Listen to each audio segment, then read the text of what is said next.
you always hear the stat that 99% of student athletes are not going to go professional in their sport. Well, it's probably 99.99% in track and field that aren't going to go professional in their sport. They're here to get educations because the rest of their life depends on what they do with their education here and how they do here in school. So that has to be the focus of the most important thing. I think our whole track and cross country team has one of the highest GPAs out of all sports over here. So obviously we take it pretty seriously, and it's something that you can never rely purely on your athletic abilities. Things happen, and you need to have something. College track and field is something that's very fun. It's very short-lived. It's over in 4 or 5 years, and then you move on with life. So for most of these athletes, though they might be recreational runners the rest of their lives, and a few of them might have the opportunity to do some special things for another 4 or 5 years after they graduate, life takes over eventually, and you've got to face the real world. And so we do very well academically. I think our women's team GPA is about 3.4, and our men are about 3.2. And the men have twice in the last 4 years been named the academic team of the year. So in the NCAA, so that's pretty impressive.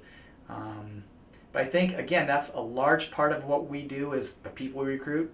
And the people that have come here have been really good students. So we've got some people that have done some amazing things and accomplished a lot in the classroom as well as on the track. For me personally, just both athletics and academics, that just helps to balance things out. Because if I have either one or the other, that would be really hard. Because now, I don't want to be focused only on running or only on school. Now it's kind of split in half, which makes it easier. Sure.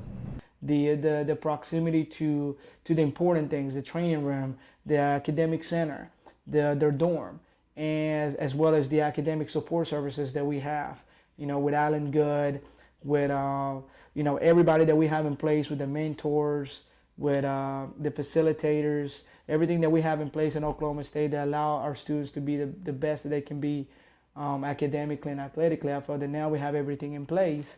The real reason these athletes are here is to get an education, and I am proud of the fact that they take it seriously, and that most of our athletes are above 3.0, which I think is kind of a benchmark that we kind of hold people to. We want all of our athletes to graduate above 3.0, not just graduate, not just get by, but do so, not to settle for mediocrity in any aspect of their life. I think striving for excellence is a mindset. It's not something you can flip the switch on. I'll be excellent in this part of my life and kind of let this part of life go. You have to be totally focused on being excellent in everything you do. And if you want to be a great miler, you got to be willing to be a great biochemist if that's what you're doing in the classroom. You got to strive for excellence in everything you do.